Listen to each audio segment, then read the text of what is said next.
The other night I had a dream, На днях у меня был сон, and the Lord showed me that I was on a ship. и Господь показал мне, что я был на корабле. And I don't need to get into all the details, but that ship represented Kiev. И мне не нужно рассказывать все подробности, но этот корабль представлял собой Киев. And a missile needed to be launched. И также там было такое оружие, которое нужно было зарядить. And the believers needed to go to various stations and press in the right combination. И верующим нужно было на разные станции заехать и быть в разных комбинациях. And the combination was the number of grace. Это были кнопки, как на компьютере, и им нужно было нажимать их. Я объясню. Это как лодка, подводная лодка, которая высвобождает оружие. И чтобы это оружие высвободило или послать оружие, нужно нажимать какие-то кнопки. Да, пусковые кнопки. И эти цифры, когда мы набираем на эти кнопки, обозначают как бы, номера эти, как бы говорят о благодати. And when enough of the different keypads had been programmed, И когда достаточно были запрограммированы и набраны нужные ключи на компьютере, the missile that the ship was carrying was launched. то тогда то оружие, боеголовки, которые были на этом корабле, были высвобождены. Now, I've never been on a ship when a missile was launched, Я никогда не был на таком корабле, из которого высвобождали боевые головки, but I've heard that they shake quite a bit. но я слышал, что они трясутся довольно-таки сильно. And in this dream, that ship shook quite a bit. И в этом сне эта подводная лодка довольно-таки сотрясалась хорошо. And then I found myself with a group of believers in the lower decks, In the Lord. in the lower part of the ship. И затем я увидела, что я был с группой верующих внизу в этой лодке. And there was fellowship and safety. И там было общение и безопасность. And I've been asking the Lord to show me what that dream meant. И я спросила у Господа, что обозначает этот сон. And tonight He showed me that it speaks about believers who have been praying and depending upon God's grace. И сегодня вечером Он показал мне, что это представляло собой верующих, которые полагались на Божью благодать и молились. And the missile represents God's power being released. А эта боеголовка символизирует собой Божью силу, которая была высвобождена. And God showed me that you've been shaking Kiev. И Бог показал мне, что вы потрясаете Киев. And that you've been launched out of the missile tube. И что вы выпускаете эти боеголовки. And you're just starting to take off. И вы просто только начинаете отправляться. You haven't gone anywhere yet Вы еще никуда не приехали compared to where you're going. по сравнению с тем, куда вы едете. But you're locked on target. Но вы уже имеете цель, и вы к ней стремитесь. You are locked on target because you understand grace. Вы уже устремлены к цели, потому что вы понимаете благодать. And the safety of the fellowship of believers. И также безопасность в общении верующих. And you know when a missile is launched, И вы знаете, что когда выпускают боеголовку, and as soon as he said about this missile, I immediately saw the smoke. и как только он сказал об этой боеголовке, я сразу увидел дым. You know, the smoke goes down and then it pushes way out in every direction. Вы знаете, этот дым сначала вниз не сходит, а потом в разных направлениях расходится. And the Lord says the smoke represents my presence in this place. И Господь сказал, что этот дым представляет собой мое присутствие на этом месте. And as the launching takes place, И когда будут выходить эти боеголовки, the smoke is blowing out in every direction. то тогда этот дым будет выпускаться в разных направлениях. And the Lord says, my presence, which is here in this place, И Господь говорит, что мое присутствие, которое здесь, на этом месте, is being released in every direction. оно высвобождается во всех направлениях и уже высвобождено. Every direction, it's going out. В каждом направлении оно выходит. And His glory is coming with every billow of that rolling of that cloud of my presence. И также Его чудесное присутствие приходит с каждой частью этого дыма и этого облака. Amen. Аминь. Hallelujah. Аллилуйя. Hallelujah. Аллилуйя. Come on, let's give the Lord a hand. Давайте воздадим Господу аплодисменты. Аллилуйя. Аллилуйя. Hallelujah. Аллилуйя.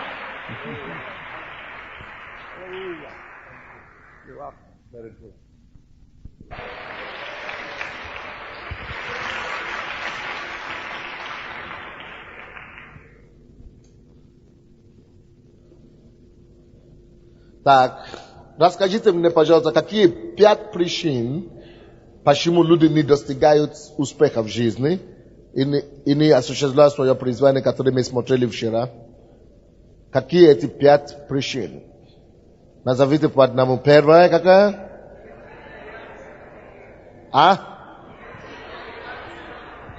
Плохая реакция или негативная реакция, плохая реакция на неблагополучные обстоятельства с нами. Второе. Боязнь риска. Это то, что аннулирует веру. Боязнь уничтожает веру. Рискнуть, рисковать. Веры нету боязни. Следующее. Недостатка подготовки в области или в том направлении, которое вы призваны. Четвертая причина. Я так и не понял вас. Нежелание взять ответственность за свою судьбу. Нежелание взять свою судьбу в руки. Пятая причина. Не жалейте о прошлом. Шестая причина сегодня – это плохая самооценка о себе. Неуверенность в самом себе. Никто не поднимется выше, чем его мнение о самом же себе. Вы не поняли меня? Вы не подниметесь, вы не достигнете больше того мнения, которое вы держите о себе. То есть, если вы думаете и вы говорите, я никто, я неудачник, у меня все равно не получится, я вам гарантирую, что так оно и будет.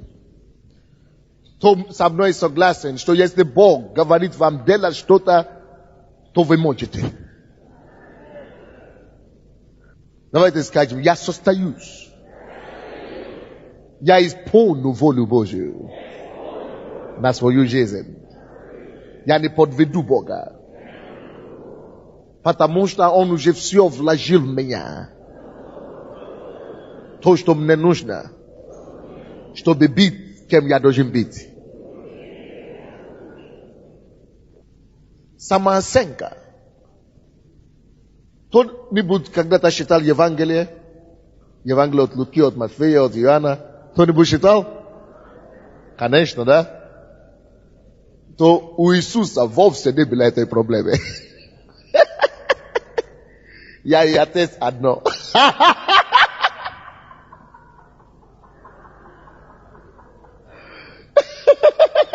Я и отец одно. Все бы сказали, какой гордый. Вот почему фарисеи хотели побить его камнями. Для них это абсурд. Вот наша проблема. Мы все с вами в каком-то мере тоже фарисеи. Потому что, допустим, если я скажу сейчас, я ваш освободитель, вы скажете, это гордо звучит вообще-то. I am your deliverer. Вы подумаете, что я освободитель, а я это непривычно. Но это будет истина. Потому что Бог каждого из вас призвал быть освободителем. Для кого-то. Поэтому, когда мы говорим о себе, то, что Бог говорит, или так, как Бог видит нас, то перед Богом мы его точно, на точку. А перед людьми мы как, они как фарисеи. Как ты мог такой говорить? Богоуствуешь? Да? В нас есть маленькие фарисеи, у всех нас. Допустим, представьте, что я приду, я скажу, я приехал спасать Украину.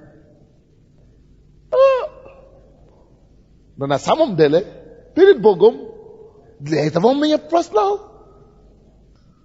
Но даже если у тебя не хватает силу или дерзновения, так говорит, но ты должен признавать это самому себе. Ты есть освободитель для кого-то. Иначе Иисус бы не сказал, вы соль земли. Иначе Иисус бы не сказал, вы есть свет земли. Он не сказал, вы свет через меня. Он дал вам ответственность за землю. Он говорит, вы светитесь теперь. Он говорит, я буду светить, а вы где-то за мною. Он говорит, нет. Когда я на земле, я свет. Но теперь я ушел, я у вас, вы светитесь. Вы представляете себе, что вы пошли в магазин, вы скажете, друзья, вы все живете во тьме, но я ваш свет. Люди подумают, что вы уже поехали окончательно, да?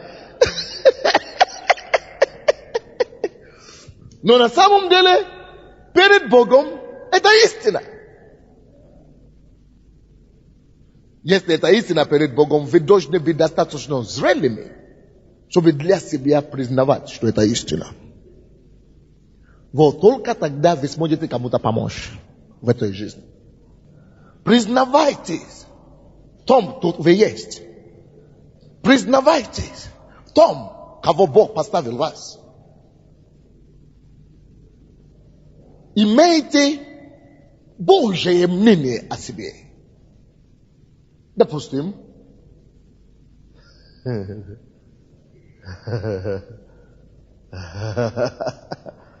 Бог, иди сюда. Бог говорит, ты святой. А он говорит, я точно знал, что я не святой. Почему? Поругался с родителями. Или вожделял женщину.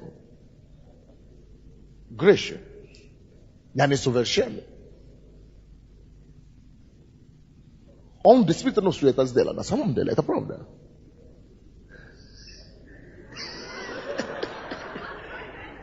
Я не имею в виду он. Допустим, что он на самом деле все это делал. Бог же, из-за того, что он это делал,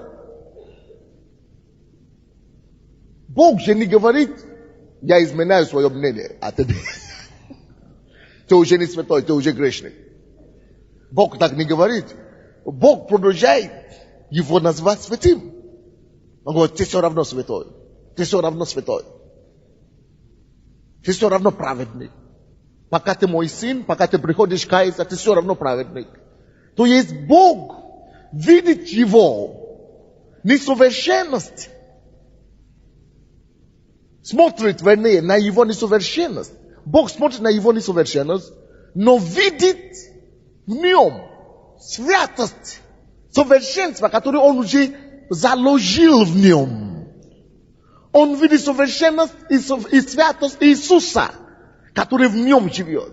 Поэтому Бог продолжает призывать то, что в нем закрыто, то, что в нем заложено, та святость, которую он уже при покаянии заложил в нем, та праведность, которую Бог в самом покаянии заложил и похоронил в нем, оно есть в нем, оно есть в его духе. Это его тело делает эти все грехи, это его разум делает эти все грехи, но Бог знает, что он заложил святость в нем. Поэтому Бог не меняет свое мнение, потому что ты загрешил один раз. Он говорит, ты все равно святой. Он призывает, он смотрит на это, но он видит то, что ты можешь быть. Что ты можешь быть святым, ты все равно будешь святым. Я буду продолжать тебя называть таким. И пока Бог тебя продолжает называть таким, Он продолжает говорить тебе этим, я верю в тебя, я верю в тебя, я верю в тебя. Ты можешь быть святым, ты можешь быть таким, ты можешь быть им. Я верю, что ты будешь святым, я верю, что ты будешь святым, ты будешь святым. Божья проблема — это то, что он никак не может найти нас, чтобы мы согласились с ним. Что да, я согласен, что я святой. Если я соглашусь с Богом, тогда я обнаружу, что я уже не смогу грешить. Но потому что я не соглашусь с Богом, я смотрю на тебя такой, как я есть, и говорю, я все равно не такой. Поэтому, потому что мы стараемся через наши дела быть святыми, заслужить, заработать святость. А Бог хочет наоборот. Не надо делать святым, святые дела, чтобы быть святым. Сначала поверь, что я тебя назвал святым. Тогда, когда ты уже веришь, что ты святой, тогда ты увидишь, что твои дела начнут быть соответствовать. Дело святого. Ты должен согласиться с Богом сначала. Когда мы начнем видеть, как Бог видит, соглашаемся с тем, что я есть им, то, кто Он сказал, что я есть. Тогда мы становимся ими. Мы не должны стать ими прежде. Мы не должны стать святыми, прежде чем сказать, что Господь, да, теперь я знаю, что я святой. Вот тогда уже будет гордость на самом деле. Потому что это уже будет, потому что я действительно могу показать дела за это. А если я, наоборот, скажу, я знаю, что я был грешником, я знаю, что я никакой не святой, но потому что я поверил Богу, я стал святым, то это не мои дела сделали меня святыми, а то, что я поверил в него. То же самое, допустим, с призванием. У каждого есть уже заложенное в тебе призвание. Бог, допустим, если Он уже призвал тебя быть миллионером, то ты пока не работаешь, у тебя нету копейки, даже жена кормит тебя. Но если Бог уже вложил в тебя, что ты миллионер, ты веришь в это, не веришь в это, это твоя проблема. Но семья миллионера, все, что надо, чтобы быть миллионером, уже в тебе. Но когда ты поверишь у Бога, от Бога, что это мое призвание, я верю в тебя, что я призван зарабатывать деньги, чтобы финансировать Евангелие, я буду миллионером, я знаю, что оно есть меня, я могу, потому что Бог мне сказал, я могу. Когда ты начнешь согласиться с Богом вот так, по вере, и начнешь, тогда ты сможешь начинать действовать. Что если Бог сказал, я верю, и пока ты начнешь действовать, ты начнешь видеть, что подтверждается. Вера твоя приводит тебя к действию, потому что ты веришь, ты можешь действовать. Самоуверенность приводит к тому, чтобы ты осуществляешь свое призвание. Но если ты говоришь, что все равно я не могу быть миллионером, все равно я не стану. У нас вот экономика плохая, вот у нас все заквашено, вот у нас все кланы, вот у нас политика не та, вот у нас законы не те, вот у нас не Америка, тут вообще не становится миллионерами. Так ты будешь бедным, бомжем будешь до конца. Короче, бедняком умрешь. Потому что ты не поверил самому себе, что ты можешь. Так что проблема — это не то, что окружает тебя. Проблема — это не то трудности, которые есть. Проблема — это настолько, насколько ты можешь довериться Богу, что ты станешь тем, кем Он сказал, что ты станешь. Веруй Бога в том, что я буду уверен в самом себе. Поэтому никто никогда не поднимется выше того, как он верит в себе. Никто никогда не поднимется, не делает ничего больше того, как он верит. Так что начните это заявлять. Но вы думаете, это же гордость будет. Слушайте, это могло бы быть гордость, Если вы просто хвастаетесь и говорите то, что вы сами хотели бы придумывать сами по себе, что я буду такой, я сам. Но вы же говорите соответственно тому, что Бог говорит о вас. Тому, что Бог желает от вас. Поэтому тут гордость не пахнет. Тут истина пахнет. Дайте Богу аплодисмент.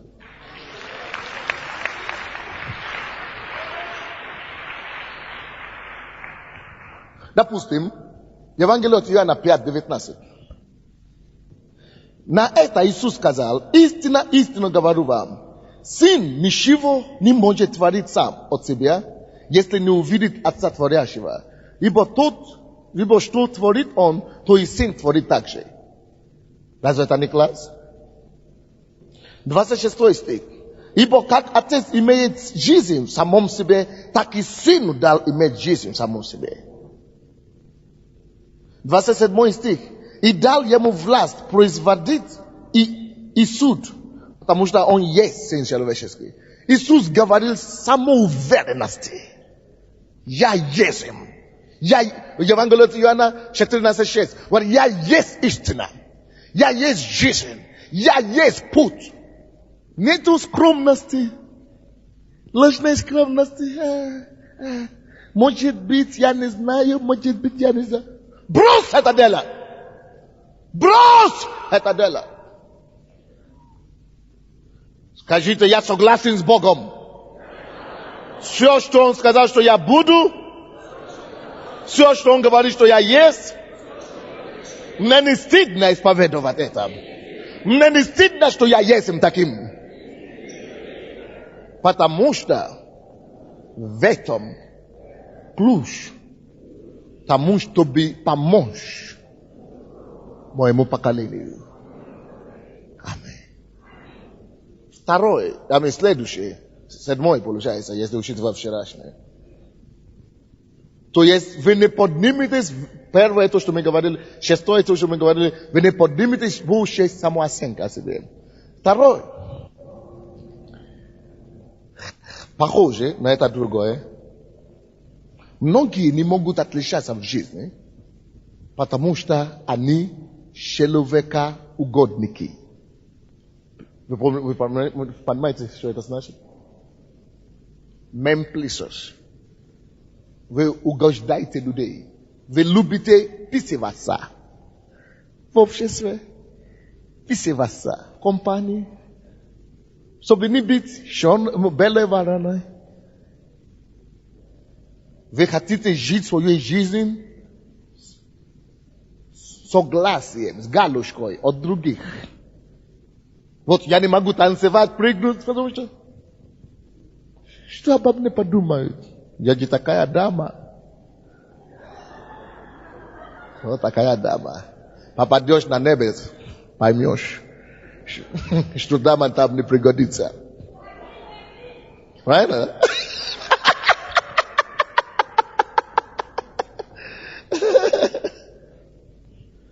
Ну, это же все равно день рождения. Ну, это же Новый год. Ну, раз в году. Это же румушку только. Ну, только чуть-чуть. Ну, раз в году, раз в это, ну. Что они скажут? Что они скажут? Они скажут, я стал штундой. Я не хочу, чтобы обо мне... Я лучше. Никто же из церкви тут нет. Ну, никого нет. Я лучше. Останусь солидным перед обществом. Перед солидным обществом. Есть такие, правда? А кто из вас знает, что мы все ходим под Богом? Слушайте. Пока вы живете, чтобы угождать людей или согласием, или изволением человека, так вы не можете Богу угодить. Вы должны выбрать для себя, решить для себя раз и навсегда, кому вы будете угождать в своей жизни. Невозможно двум угождать одновременно. Богу и человеку. Вы должны решиться жить и угождать только Богу. Потому что все мы, абсолютно все, и я в том числе, постоянно находимся под men's intimidation. Человеческое давление и контроль со стороны людей. Общество. Где бы ты ни попал, есть общественное мнение, общественный контроль, который требует от тебя, чтобы быть как все. Который давит на нас, чтобы не быть белой вороной. Который давит на нас смотреться, не из компании. Но каждый решает свою судьбу. И я вам скажу, согласно Ефесянам 2 и 2 стих, Ефесянам 2:2, в которых вы некогда жили по обычаю мира этого, по воле князя, господствующего в воздухе, духа действующего ныне в сопротивлении. Слушайте внимательно, что я скажу. Ефесянам 2:2 говорит, все люди, которые живут по системе этого мира, слушайте внимательно, все живущие по системе этого мира, не живут на самом деле по своей воле. Они живут по воле князя некого, господствующего в воздухе. Поэтому, когда общество и общественное мнение, и публика, и система требует от нас соглашаться и вписываться в системе, это не они требуют. Это дух, это князь, нечистый князь, дьявол, который господствует в воздухе, это он руководит систему, мировую систему. Это он руководит миром. Это он управляет миром. Люди, которые живут в миру, не во Христе Иисусе, не важно, даже если они в церкви, но если они живут по системе этого мира, всякий человек, кто живет по системе этого мира, он угождает человеку. И это значит, он даже думает, что он угождает человеку самому себе. Он думает, я хочу так жить, я так и живу. Но это не он. Каждый не спасенный, не искупленный, каждый, кто живет как все, вот все так живут, я и так и живу. Живет по воле князя господствующего в воздухе. Вот почему давление такое идет на нас. Когда мы принимаем решение не курить, не пить, не гулять, не прелюбодействовать, не вожделять, удавление начинает идти. Не от людей, не от искушения просто, от князя господствующего в воздухе. Он хочет, чтобы мы вписывались, чтобы мы жили как все. Поэтому решить для себя. Если ты уже в Царстве Божьем, решить для себя. Будешь слушаться Господину твоей души, Спасителю, Искупителю Иисусу, который умер за тебя, положили, пролил кровь, или будешь продолжаться быть ни то, ни другое, ни теплым, ни горячим, служа при этом князя господствующего в воздухе. Поэтому люди, которые давят на тебя, начальники, которые давят, общество, которое давит, это же не они. Это дьявол использует их, чтобы склонить тебя под волей князя господствующего в воздухе. Допустим, когда я был в миру, я гулял, я жил как все, и я думал, все так живут. Даже как-то не солидно, если молодой человек так не живет, как-то не смотрится. Люди начнут смеяться надо мной. Оказывается, когда я покаялся, как будто пелена какая-то упала с глаз. Я говорю, боже, я же знал, что отвратительно. Я не знал до того. Вот почему мы не угождаем мировую систему. Потому что мы знаем, кто стоит за мировой системой. За мировой системой стоит князь господствующего в воздухе. Поэтому даже в церкви это может быть. Ты должен просто принять решение, кому слушаться тебе. Потому что Петр был в церкви. Он не только был в церкви, он был возле Иисуса. Но и дьявол все равно хотел его использовать. И Иисус говорит ему, выйдет меня дьявол, отойдет меня сатана. Потому что он начал принимать мнение мира. Чтобы влиять на Иисуса, мнение мира. Пока мы живем вот так, мы не сможем состояться как человек. Мы не сможем исполнить волю Божью. Потому что люди, воля Божья и желание Бога всегда противоречит систему, мировой системе. Ты не сможешь быть в середине, ты не сможешь быть где-то, оно всегда противоречит. Мы хотим жить честно, они хотят обманывать. Мы хотим помогать людям, они хотят подавлять людей. Мы хотим поднимать людей, они хотят уничтожить их. Но мы можем жить в этой системе, в этом мире лучше них, если мы живем под системой Божьей. Потому что все системы Божьей в Библии это та структура, которая дает человеку жить. Это руководство по жизни. Если мы будем соблюдать жизнь в системе Библии, тогда мы будем иметь жизнь намного лучше, чем они. Но если мы будем там и там, мы ничего вообще не будем иметь. Вы понимаете меня?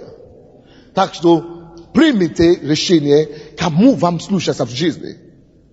Если пока вы не примете решение, слушайте внимательно. Пока вы не примете решение, угодить Богу и только Богу, исполнять волю Бога и только Бога. Конечно, когда я говорю это, я не имею в виду, что уйти из твоего духовного покрытия или уйти из церкви и говорить, что я не слушаю пастору, я не слушаю лидеру, я слушаю только Богу. Вы понимаете, не об этом я говорю. Не попадите в ерунду, такое заблуждение. Потому что пастор поставлен Богом, лидер поставлен Богом. Не об этом я говорю. Но я говорю, что когда есть некоторые вещи, когда мы просто угождаем человеческим мнением, даже в церкви. Но мы должны знать, что я это делаю, потому что я знаю, что это правильно. То есть твоя жизнь все должна быть построена на то, чтобы угодить Богу. Вы не запутались, не? Вы понимаете меня, да? То есть всегда есть элемент контроля. И в церкви, и везде контроль. Люди хотят всегда, чтобы ты делал вещи, как они говорят, как они хотят. Люди всегда хотят твои друзья, те, которые под тобой, те, которые вещи тебе. Все контроль присутствует везде. Люди хотят, чтобы ты делал вещи, но ты если ты не сможешь победить контроль человеческий, чтобы ты мог высказать свое мнение. Нет, я думаю так, я так считаю, по согласно Слову Божьему, и согласно ведение нашей церкви, согласно пастору, согласно лидеру, согласно то, что мы нас научены, я не могу поступать иначе. Если вы не сможете вот так стать за свою позицию, вы будете сопровождением жизни. Вы будете кем? Сопровождение. Я не хочу быть сопровождением, я хочу идти сам. Я хочу иметь направление. Я хочу вести. Напишите то, что я сейчас скажу. Мы все в этой жизни актеры. Не в плохой смысле. Но, потому что жизнь сама это большая игра. Но слушайте меня, слушайте внимательно. Однако, христиане должны знать, что они актеры только одного зрителя. We are an actor of one audience. Only one audience we are called to play before, to act before, to please. Мы не призваны угождать или ждать аплодисменты массы. Твой зритель, единственная аудиенция, должен быть Иисус Христос. От него ожидая аплодисменты.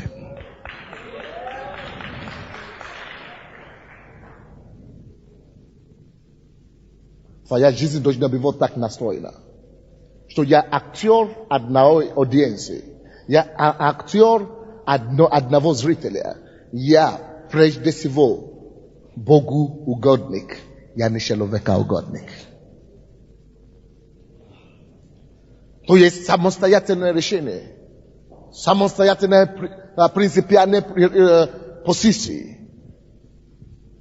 Но я еще предупредить. Вы не попадете в заблуждение. Если при этом вы повинуетесь Словом Божьим, которое говорит, всякая душа должна быть покорна высшим стоящей. Но если вы не будете под кем говорить, что я сам, я богоугодник, сам Бога кадится от тебя. Быстренько. Потому что написано, что Godin Бог что делает? Если ты не хочешь привлечь на себя гнев Божий, быть под кем-то смирение. В общем дело. Следующий пункт. Следующая причина, почему люди не могут исполнить Божье призвание на свою жизнь, это потому что они живут в разрезе с Божьим Словом, Божьими заповедями. Они живут в грехе. Они ведут греховный образ жизни. Они нарушают Слово Божие. Они не угождают Богу. Они живут в разрезе с Словом. Бытие 3 глава. Если ты постоянно не послушание Богу, слава уходит от тебя. Слава Божия. Помните, Бытие 3 глава?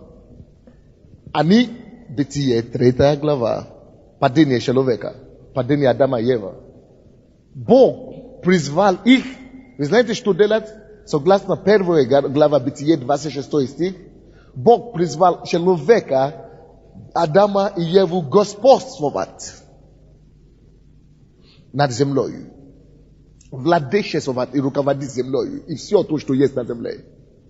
Но, слушайте, когда они согрешили,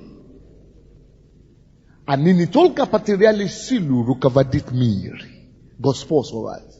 Друзья, я хочу вам сказать, вы также во Христе Иисусе, вы уже восстановлены на то место Адама, на место господствовать на земле. Вы теперь призваны господствовать на земле. Однако, когда они потеряли, они начали грешить, грех не только заставила их потерять свое владение, они не только потеряли владычество над землей, но хуже случилось. Они стали покорены, они сами стали рабом творением. Они стали рабом тем, того, что они должны были руководить. Вот почему вместо славы, покрытия славы, они начали покоряться покрытие листьев. Теперь творение начало уже владычествовать над ними. Вместо чтобы они с небом владычествовали над ними. Вот что происходит. Когда вы живете во грехе, в разрезе с Словом Божьим, вы не только не господствуете, вы не просто не осуществляете то, к чему Бог вас призвал осуществлять, но мир начинает над вами, вы становитесь рабом того, что вы должны руководить. Допустим, если люди курят, это значит, что они жевают табак, никотин. Это, в принципе, листья деревьев. Листья табака. Деревья, листья. Человек, растение. Человек призван руководить миром, владеть миром. Потому что он грех, желание грешит. Над ним сейчас стал господином. Он не господин над землей. Растение сейчас стало хозяином над ним. И растение, и листья, пробуждаешь его ночью, 5 часов утра, иди кури, возьми меня. Зажгни, возьми это, спички, возьми. Зажги меня, дыши меня внутри себя. Зарабатывай себе рак. Человек стал рабом. Он говорит, я не хочу, я хочу просто, но не может. Раб. Человек, который должен быть царем над творением, становится рабом творения. То же самое со всем грехом, со всяким грехом. Друзья, мы призваны господствовать. Скажите, я буду господствовать. То же самое с эмоцией и чувствами. Многие из нас, мы с вами должны были направлять наши чувства, куда мы хотим. Направлять здоровье чувства. Управлять своим чувством. Управлять собой. Нужное направление, нужные руслы. Управлять, диктовать. Управлять свои чувства, эмоции на прославление Бога. На любовь, здоровая любовь к людям. Но если ты в грехе, ты попадаешь в поход, и ты уже не можешь смотреть телевизор нормально. А телевизор, электроника, становится Богом над тобой. Смотри на меня. И ты начинаешь смотреть картины. Ты не можешь его делать, ты стал рабом на творение. Под творение. Ящик сделал тебя животным. Превратила тебя в курицу. Это трагедия. Это трагедия, друзья.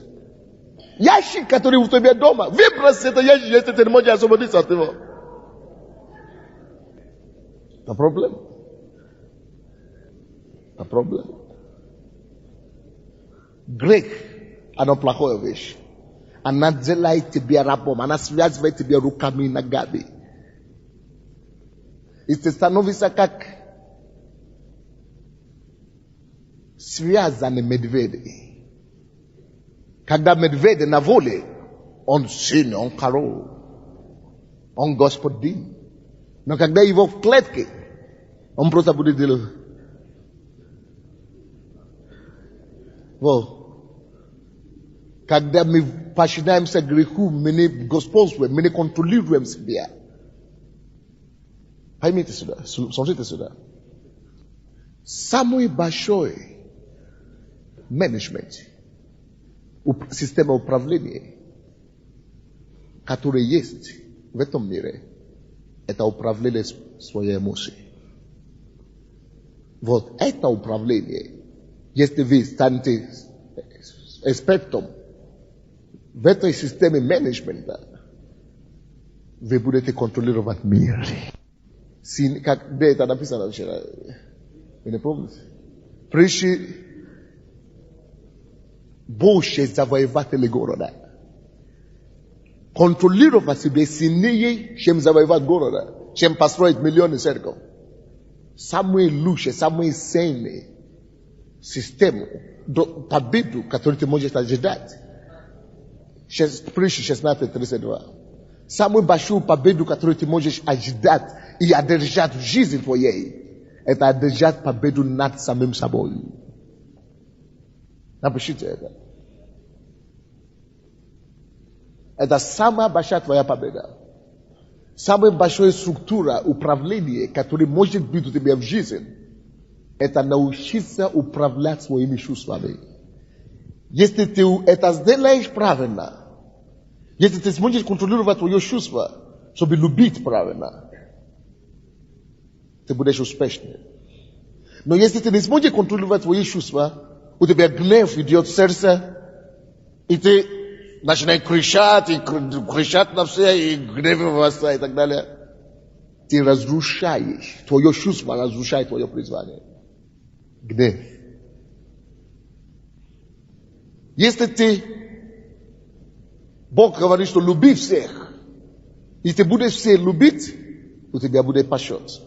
Но если ты позволишь твое чувство не просто всех любить, но ты позволишь чувство твое подаст, вести тебя в вожделение и в поход, то если ты уже всех не любишь, ты уже любишь то, что тело твое говорит тебе любить, это уже у тебя проблема. Надо побежать пастору, к лидеру, кому угодно, чтобы за тебя помолились. Или купить мою книгу «Победа над мыслями и чувствами».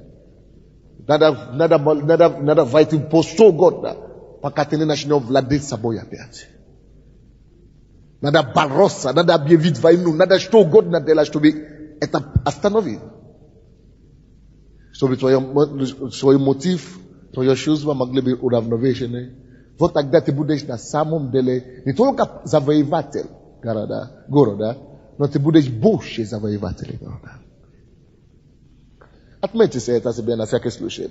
Человек, который хочет победить мир, завоевать мир, должен прежде победить самого себя.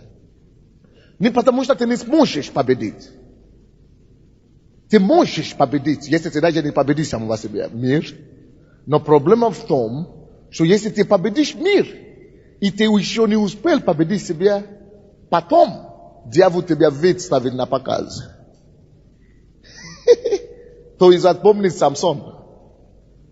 Он победил весь мир, но потому что он не победил, он не мог управлять своими чувствами, дьявол его выставил на показ.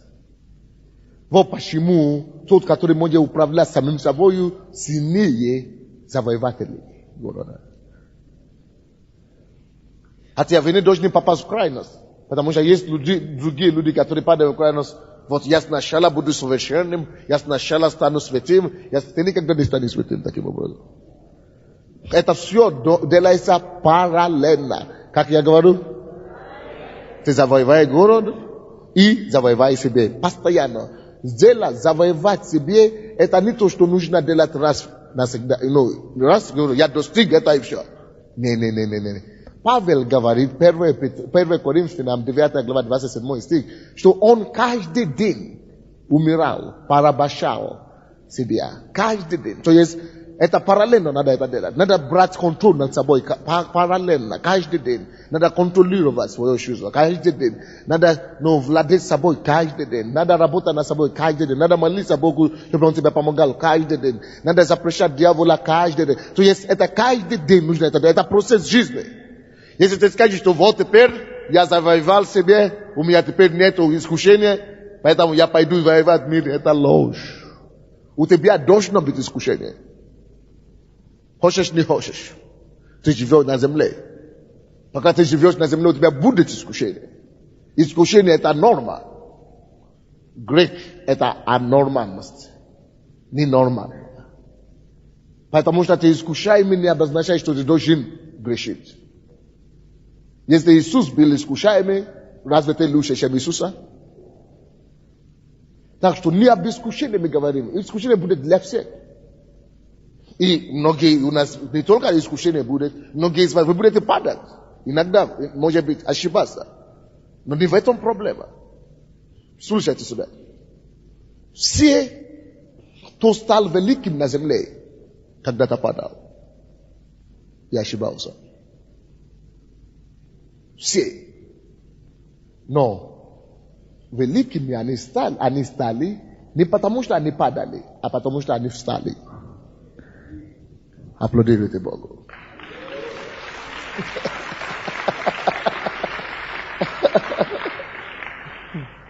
Поэтому великие становятся не те, которые боятся, чтобы не упасть, не те, которые никогда не упали, а те, которые осознают, что падение это не главное, но умение вставать после падения. Но лучше не упасть.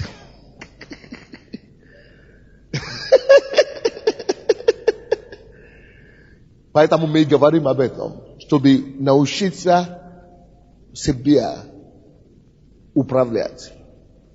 Self-management is better than world management. Управление самим собой лучше, чем управление всего мира. Но мы должны это делать как? Следующий пункт. Я уже не знаю, какой это пункт, конечно. Да. Еще одна причина, почему люди не могут достичь, Боже мой, то, к чему они призваны,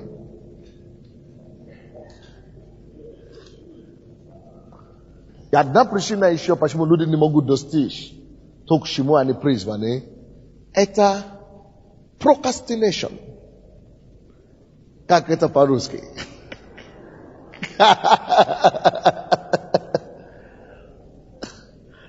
Это отложение дела на завтра. Я завтра сделаю, я попозже, я сделаю, я успею, я сделаю завтра. Кому это знакомо, ну?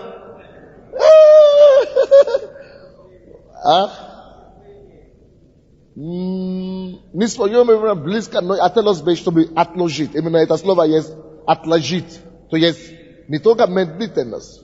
Именно ты говоришь, вот так и напишите. Откладывая.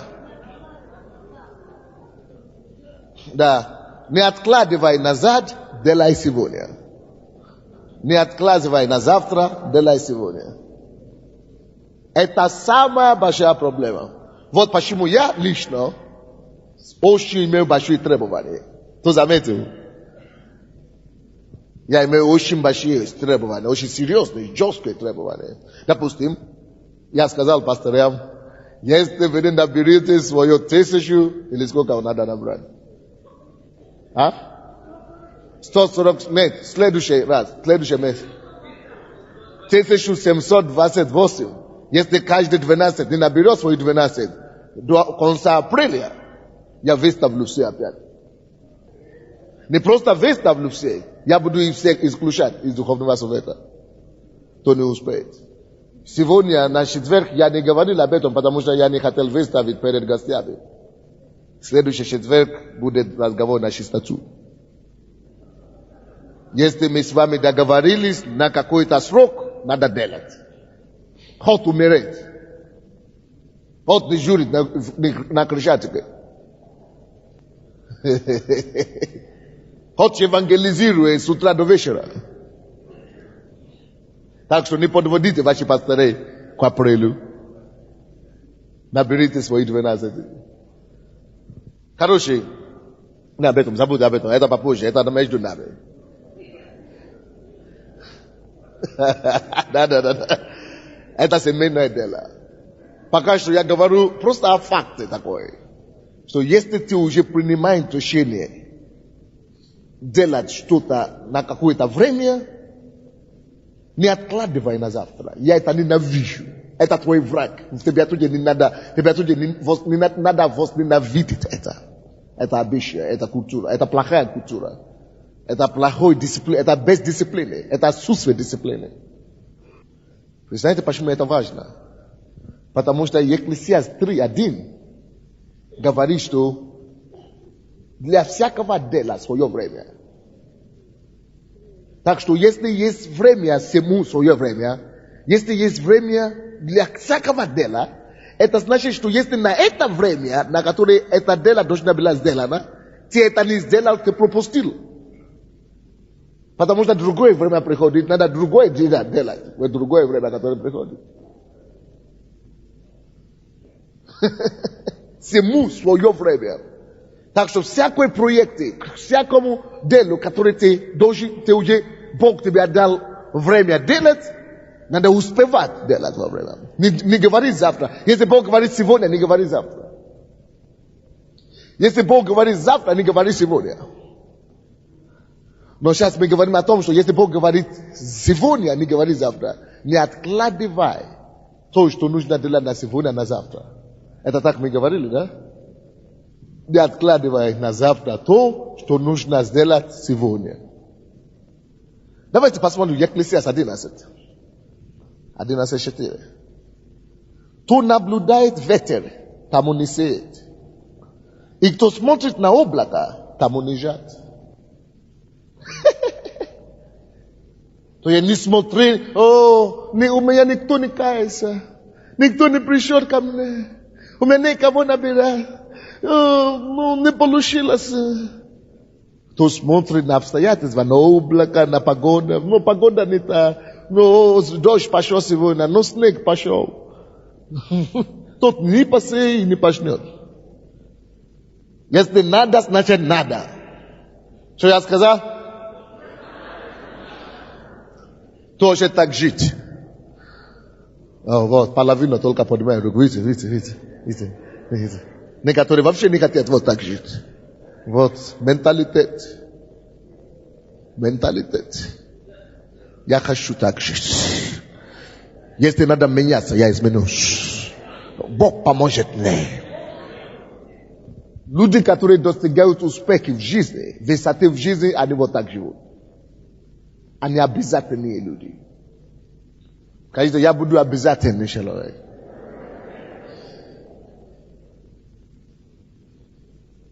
Один человек мне говорит, но я говорю, но у меня в церкви, но у меня фирма, верующие работают, и они почему-то мне тяжело работать с верующими. Я говорю, почему? Они не делают то, что я даю им делать. То не успел, то надо на собрание, то надо на служение, то надо какое-то делать, и не успел, не успеваю делать. Каждый день какое-то мероприятие у них. Я говорю, привет. А что ты делаешь с ними? Я говорю, ну что поделать? Ну, братья, не уволишь человека. Я говорю, что ты мне сказал? Я говорю, приди в офис. Даже если люди работают на меня в офисе бесплатно, и должен делать какое-то время, не делал, я прощаю с ним. Даже если он это делает бесплатно. Потому что Иисус сказал, что пускай ваше да будет да, и ваше нет нет. Даже если он делает это бесплатно, зачем ты сказал, когда ты знаешь, что ты не будешь делать?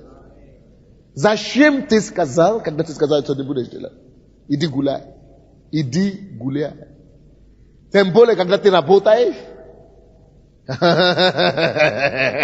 из-за твоей несостоятельности и недисциплинированности в моем видении не остановишься. Потому что вместо того, чтобы мое видение остановилось, Бог скорее всего поднимет камни и заменит тебя с камней, прежде чем мое видение останется. Поэтому я не боюсь остаться без помощников. Я не боюсь остаться без специалистов. Я не боюсь остаться без кого-то или профессионала. Ерунда с ним. Если ты не можешь делать так, как мы говорим и договорились, ты не состоятельный человек. Церковь должна быть самая эффективная структура в жизни, в мире. Самая дисциплинированная, самая эффективная, самая работоспособная, чем в миру. А многие из нас в миру хорошие работники. А когда верующий, он поймет, он же брат. В одну церковь ходил. Если вы будете строить свой бизнес так, вы не заработаете никогда в жизни. И не Бог виноват. И не Бог виноват. Вы должны требовать дисциплину от верующих и от неверующих. От верующих больше дисциплины, чем от неверующих. Это я так делаю. Спросите у наших работников. Все, которые со мной работают в офисе, они работают лучше, работают лишние часа. Почему лишние? Потому что кроме того, что они работают, они еще и служат. В чем дело? Никто такие шутки со мной не играет. Никто не играет. Мы работаем пастыря, как лошади здесь. Как лошади. У нас нет расписания, нет выходных, нет отдыха, нет ничего. А ты получаешь зарплату, и ты еще говоришь, что не успел, гуляй. Не успел. Гуляй. Лентянам нет места в этом царстве. Procrastination. Многие из вас, вы только выбрасываете ваши деньги на ветер. Но я плачу ему зарплату, все равно надо же человеку кушать. Если он хочет кушать, он поработает. Если он хочет кушать, он поработает. Не надо же его семью кормить. Зачем ты должен больше него переживать о его семье? Если он не ходит на работу, значит он сам не переживает. Какое тогда право я имею переживать за него? Вы не поняли? Если он сам за свою семью не переживает, чтобы кормить, потому что если бы он переживал, он бы ходил. Если он не ходит, значит он не переживает. Тогда зачем мне себе твое время терять-то? Я думаю, неужели? А я думаю, что христианская церковь это только лей, как вы говорите. Лей, голову и так далее. Гладит голову и так далее. Если Бог создал Адама, сказал, умножись, плодись и господствуй над землей, и все равно после этого повел его в сад и говорит, работай. А потом, после того, как говорит, что ты работай, а потом на 16-м стихе говорит, что теперь, после того, как ты уже поработал, иди туда, возьми плоды любой, который хочешь кушать. Он не показал ему плоды, прежде чем он сказал, работай. Он не дал ему кушать, прежде чем работать. Посмотрите Бытие. Некоторые из вас не поняли. Откройте Бытие 2 главы. Я вам покажу. Он его не накормил, прежде чем он дал ему работу. Сначала работал Адам, прежде чем он кушал. Потому что Божий принцип говорит, кто не работает, то не должен кушать.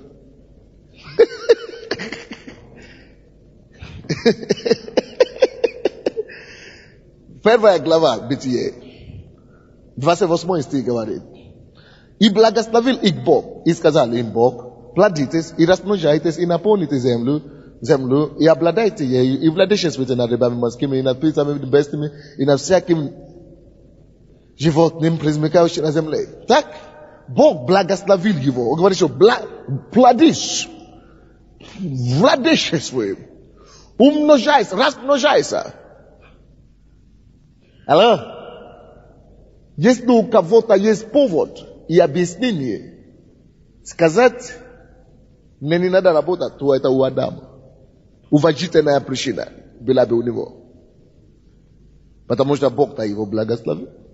Сам Бог. Напрямую, не то, что передача. Не то, что через перевозчика. Это прямо из неба. Сам Бог пришел и говорит, что размножайся. Он бы мог говорить, Бог здесь сказал размножайся, значит я буду размножаться по-любому, хочешь не хочешь.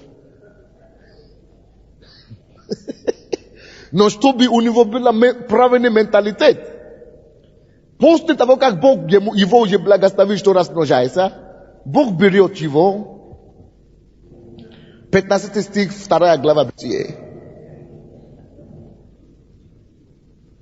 2 глава Бытие, 15 стих. И взял Господь Бог человека и поселил его в саду Едемской, чтобы возделывать его и что? Послушайте внимательно.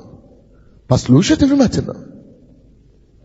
Бог, несмотря на то, что он уже благословил его, умножайся, размножайся, он его взял после того, посадил в сад, говорит, что?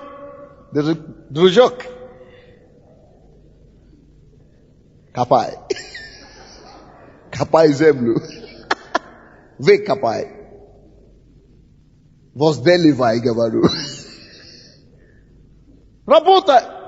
Возделывай землю. И храни еще при том. Когда ты уже будешь работать, хорошенько, тогда я тебе покажу, что кушать. Поэтому и говорится здесь, после 15 стиха, какой следующий? Какая? Теперь давайте будем, вот видите, только 3 человека отвечают в зале, потому что вам не по душе, что я говорю. Какой стих идет за 15, ты спрашивал? Проснули, оказывается.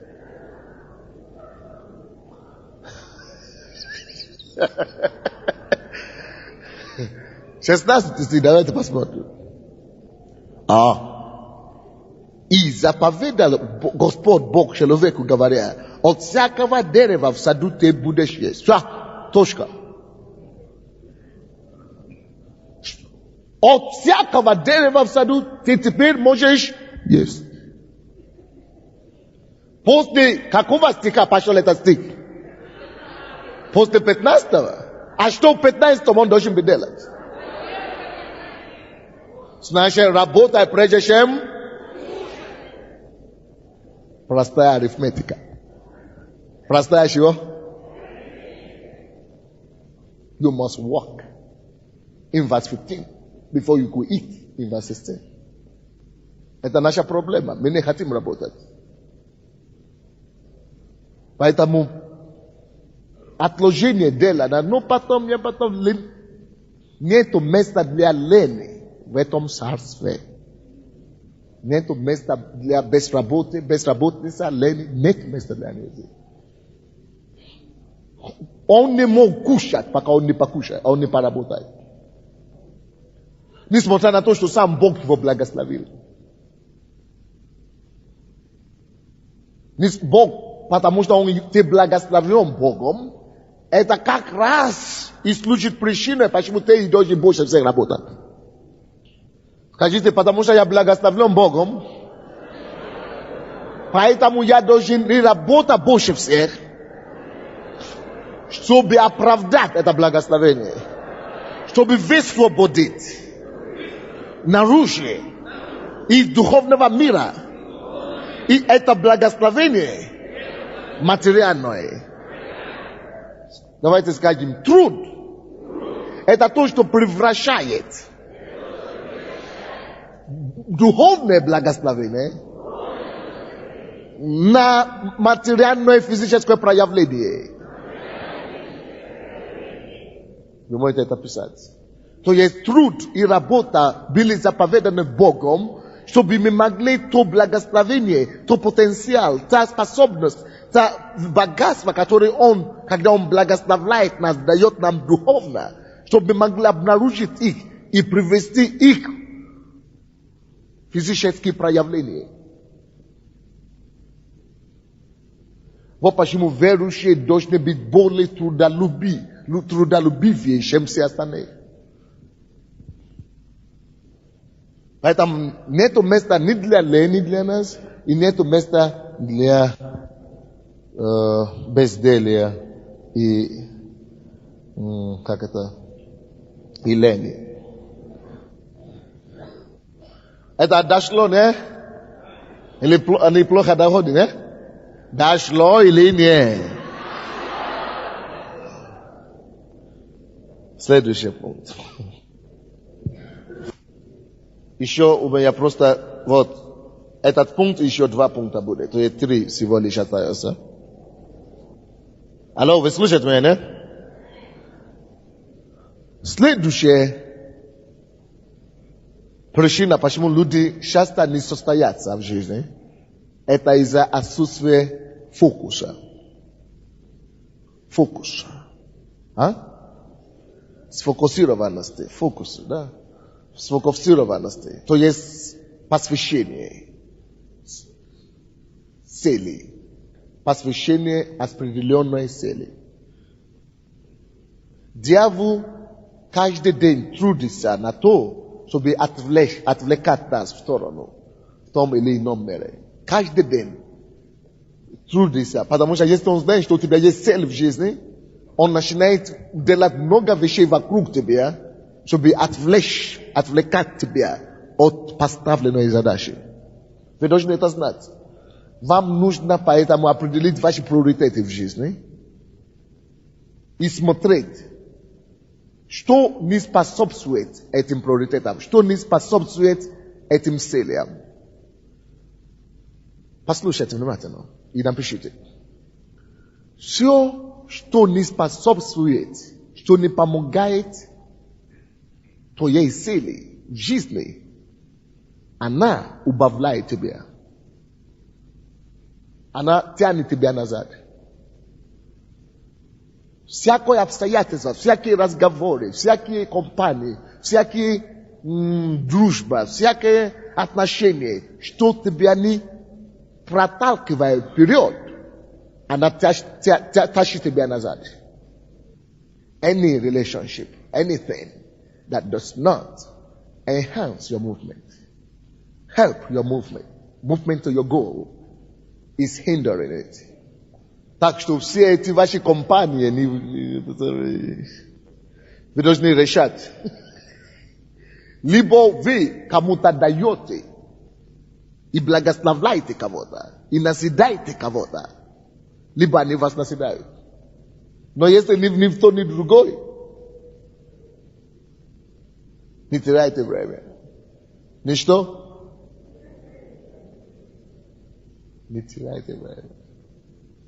Слишком много занятий в нашей жизни, то, что мы с вами делаем.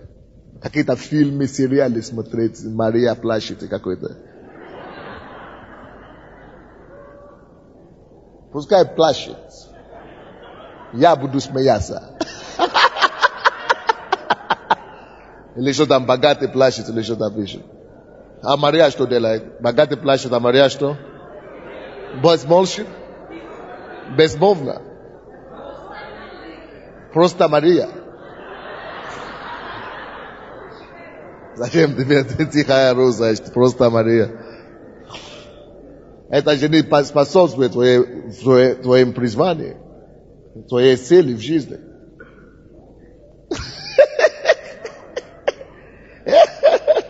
Соп-опера, you know.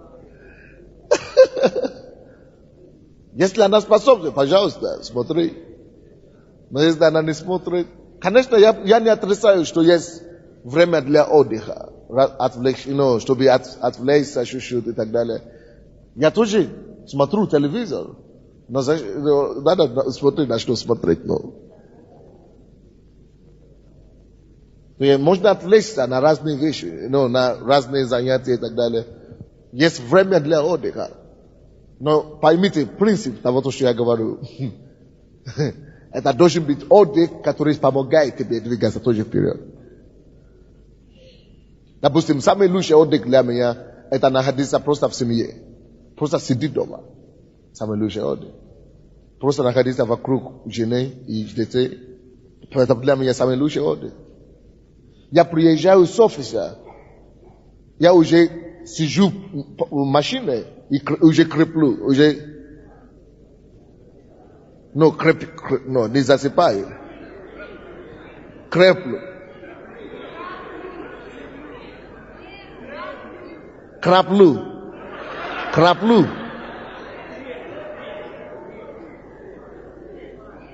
Не дремлю, я хочу сказать. Краплю, вот так. Я еду в машине, и я уже краплю. Это правда. Сегодня я должен говорить засыпаю. Не засыпаю, имею в виду. Я имею в виду краплю. Потому что я настолько устал. Спросите у машины, кто едет с нами, у наших водителей, кто едет со мной иногда. Я на самом деле уже выключенный, полностью устал.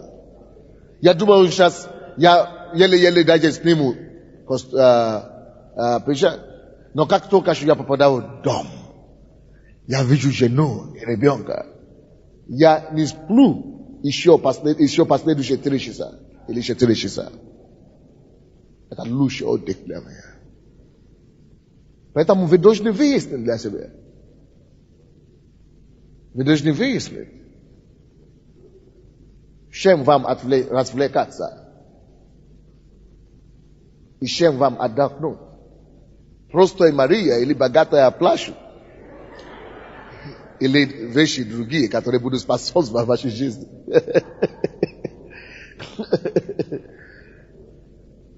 Есть некоторые приходят домой, уже устали. Жена, не говори, закройся в своей комнате, дети, закройтесь. Приоритеты. Какие твои приоритеты? Не хочу никого видеть. Не знаю.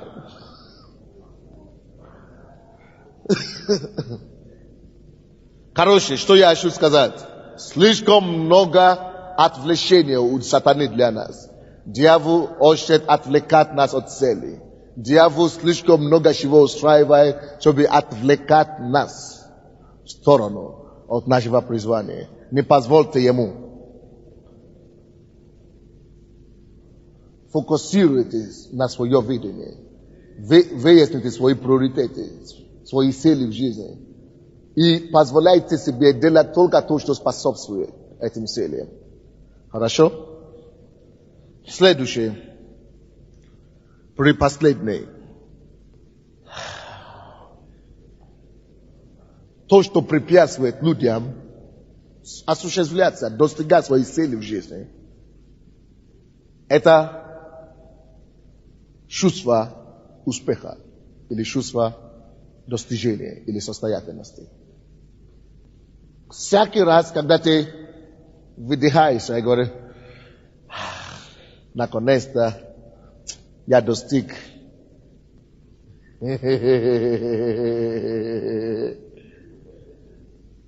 Этим самым ты вычеркиваешь твой следующий успех. Поэтому успех не может быть событие.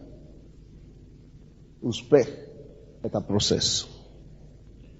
один успех должен тащить за собой другой. Успех должен быть в цепочках, в цепях. Потому что если ты скажешь, я уже достиг, это значит, что ты остановился. Если ты будешь довольный и довольствоваться своим сегодняшним успехом, ты не сможешь двигаться дальше, чтобы пережить следующий успех. Поэтому я говорю, что успех не должен быть событие, что или высоты, планка. Это должен быть процесс. Ты достиг сегодня, начни смотреть на то, что ты должен делать еще.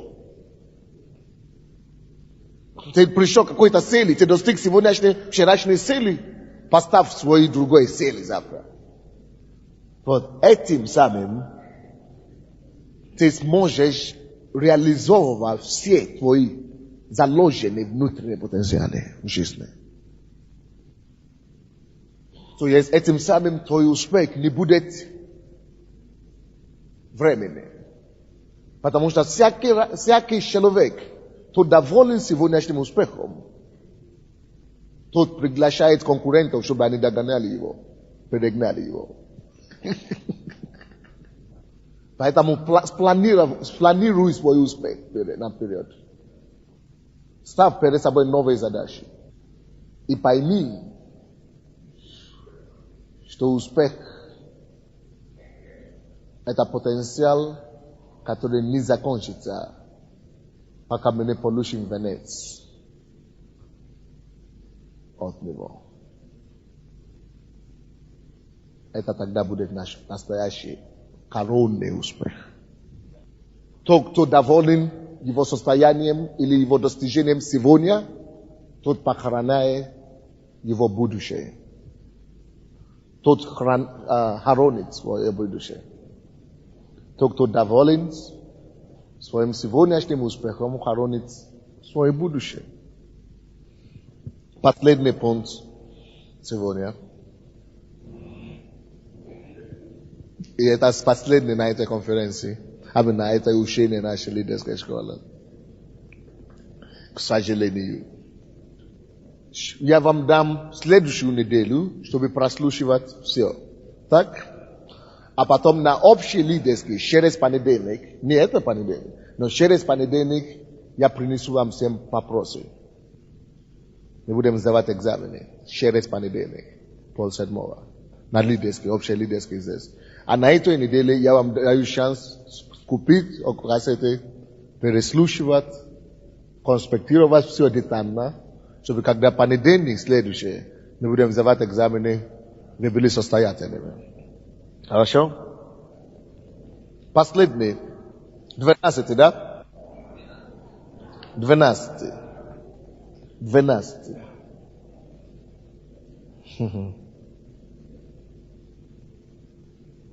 Это самая печальная причина для поражения в жизни. Плохое сообщество разрушает добрые нравы. Bad company spoils good manner. Плохое сообщество портит добрые нравы. Поймите, с кем ты ходишь, на того ты и похож. Покажи мне твой друг, я покажу тебе, кто ты. С кем ты ходишь, от того ты и набираешь. Так что окружайте себя людьми, которые могут принимать от тебя. Два группы людей ты можешь окружать тебя. С кем ты можешь тебя окружать? Люди, которые ты можешь что-то передать, кому ты можешь что-то передать, которые принимают от тебя. И люди, от которых ты можешь что-то тоже получать. Люди, которые побуждают тебя идти вперед. Люди, которые расширяют и поощряют тебя. Люди, которые знают больше тебя. Люди, которые могут воодушевлять тебя на большее. Потому что железо тащит железо. Тощий железо. Откройте, пожалуйста, 1 Коринфянам 15:33.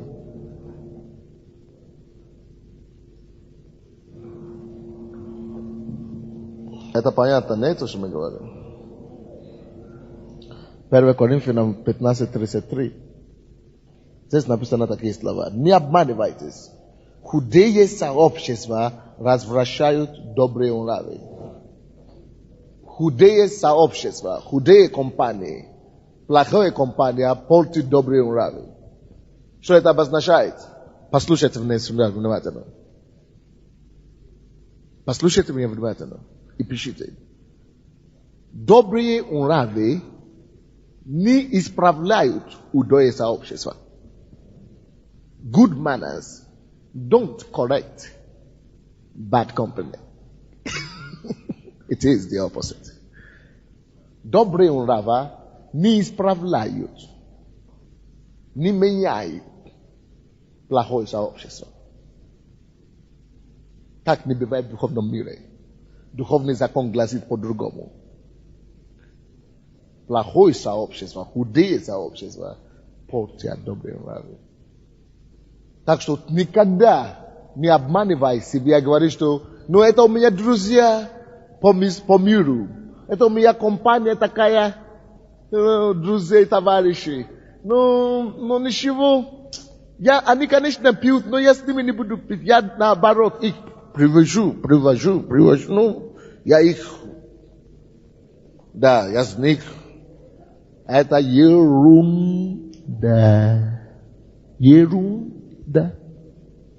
Да, конечно, у всех нас должны быть люди неверующие, кому мы проповедуем, кому мы служим, которые наши бывшие знакомые, наши товарищи, наши родственники, кому мы проповедуем, мы общаемся с ними, но они не есть наши компании, они не есть наши соратники, они не должны быть наши правые рука, они не должны быть наши, друзьями как таково. Мы должны иметь друзья, которые имеют такие же взгляды, такие же чистота, такие же образ жизни, как мы. А с остальными людьми, они наши приятели, может быть. Они могут быть наши знакомые. Они могут быть наши бывшие друзья. Но кому мы проповедуем, кому мы рассказываем, кому мы помогаем. Но сдалека. Откуда? Издалека. Потому что ты не можешь быть сильнее Слова Божьего.